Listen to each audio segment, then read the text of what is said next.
ನೀವು ಇದನ್ನ via media ರೈತರನ್ನ ಒಪ್ಪಿಸ್ಬೇಕು, ರೈತರನ್ನ ವಿಶ್ವಾಸಕ್ಕೆ ತೆಗೆದುಕೊಳ್ಬೇಕು.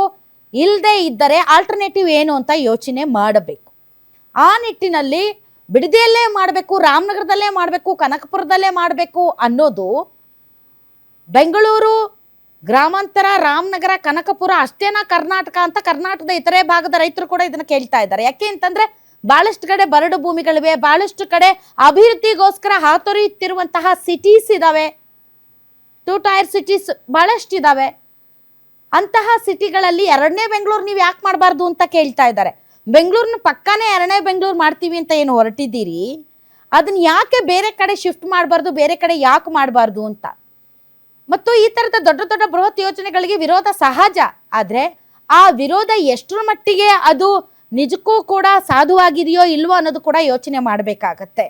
ಮತ್ತು ಸರ್ಕಾರಗಳಿಗೆ ಕೇಳುವಂತಹ ತಾಳ್ಮೆ ಇರಬೇಕಾಗುತ್ತೆ, ಅರ್ಥ ಮಾಡ್ಕೊಳ್ಬೇಕಾದಂತಹ ಹೃದಯ ಇರಬೇಕಾಗುತ್ತೆ.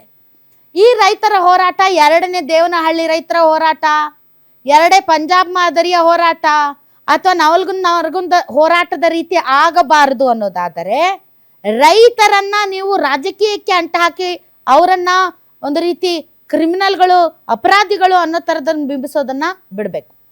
ಮತ್ತೊಂದು ಕಡೆ ಈಗ ರಾಜಕೀಯ ಪಕ್ಷಗಳು ಈ ಒಂದು ಹೋರಾಟಕ್ಕೆ ಎಂಟ್ರಿ ಆಗಿದ್ದಾವೆ, ಆದರೆ ಟೂ ಪರ್ಸನಲ್ ಅಟ್ಯಾಕ್, ಹೆಂಡತಿಯ ಬಗ್ಗೆ ಮಾತಾಡೋದು ಅಥವಾ ಇನ್ನೊಬ್ಬರ ಬಗ್ಗೆ ಮಾತಾಡೋದು ಇಟ್ಸ್ ನಾಟ್ ಫೇರ್.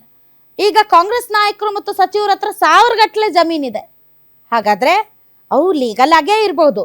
ನೀವು ತೆಗೆದುಕೊಂಡಂತಹ ಜಮೀನು ಅದು ಸರಿನಾ ತಪ್ಪಾ, ಲೀಗಲ್ ಇದೆಯಾ ಇಲ್ಲೀಗಲ್ ಇದೆಯಾ ಅನ್ನುವಂತಹ ಹೊಸ ಚರ್ಚೆ ಆರಂಭ ಆಗಬಾರ್ದು.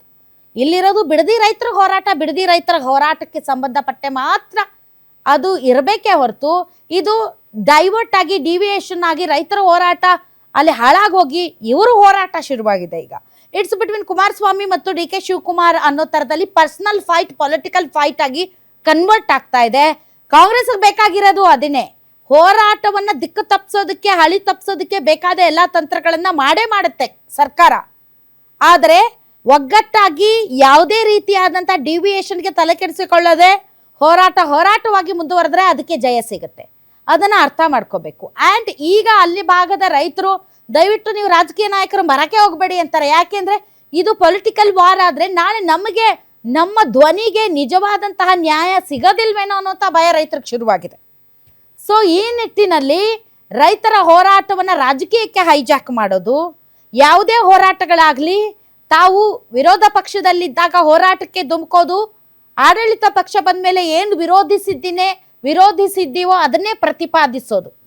ಹಿಂದೆ ಕುಮಾರಸ್ವಾಮಿ ಅವರ ಸರ್ಕಾರ ಇದೇ ರೀತಿ 5 ಟೌನ್ಶಿಪ್ ಮಾಡಬೇಕು ಅಂದಾಗ ಸತ್ಯಶೋಧನಾ ಸಮಿತಿ ಮಾಡಿ ಇಲ್ಲ ಇದು ರೈತರದು ಜೆನ್ಯೂನ್ ರೀಸನ್ ಅಂತ ಡ್ರಾಪ್ ಔಟ್ ಮಾಡಿದ ಕಾಂಗ್ರೆಸ್, ರೈತರ ಪರವಾಗಿ ನಿಂತಹ ಕಾಂಗ್ರೆಸ್ ಇವತ್ತು ಅದೇ ರೈತರ ಭೂಮಿಯನ್ನ ಕಬಳಿಸೋದಕ್ಕೆ ಇದು ನಿಜಕ್ಕೂ ನ್ಯಾಯಸಮ್ಮತವಾಗಿ ನಡ್ಕೊಳ್ತಾ ಇದೀವಿ, ನಾವು ಕೋಟಿಗಟ್ಟಲೆ ಪರಿಹಾರ ಕೊಡ್ತಾ ಇದ್ದೀವಿ. ಪರಿಹಾರ ಕೊಡೋದ್ರಿಂದ ನೀವು ನಿಜಕ್ಕೂ ಕೂಡ ರೈತರ ಬದುಕನ್ನ ಹಸನು ಮಾಡ್ತಾ ಇಲ್ಲ, ಅವ್ರನ್ನ ಇನ್ನಷ್ಟು ಬೀದಿಗೆ ತರೋ ಪ್ರಯತ್ನ ಮಾಡ್ತಾ ಇದ್ದೀರಾ. ಸೊ ಇದರಲ್ಲಿ ಪರಿಸರದ ಮೇಲೆ ಆಗುವಂತಹ ಪರಿಣಾಮಗಳು ಮತ್ತು ಸಾಮಾಜಿಕ ಪರಿಣಾಮಗಳು ಇದೆಲ್ಲದಕ್ಕೂ ಕೂಡ ವೇ ಆಫ್ ಮಾಡಿದೆ.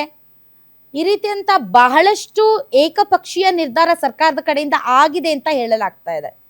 ಏನೇ ಆಗಲಿ ಪರ ವಿರೋಧ ವಾದಗಳಿವೆ. ಪರವಾಗಿ ಮಾತನಾಡುವವರು ನಿಜಕ್ಕೂ ಕೂಡ ಒಳ್ಳೆಯ ರೈತರು, ವಿರೋಧಿಸುವವರು ಕೆಟ್ಟವರು ಮತ್ತು JDS BJP ಕಾರ್ಯಕರ್ತರು ಅನ್ನೋದು ಹಳೆ ಒಂದು ಕಿತ್ತೋಗಿರೋ ಪಾಲಿಸಿ, ಅದು ಒಳ್ಳೆ ಪಾಲಿಸಿ ಅಲ್ಲ.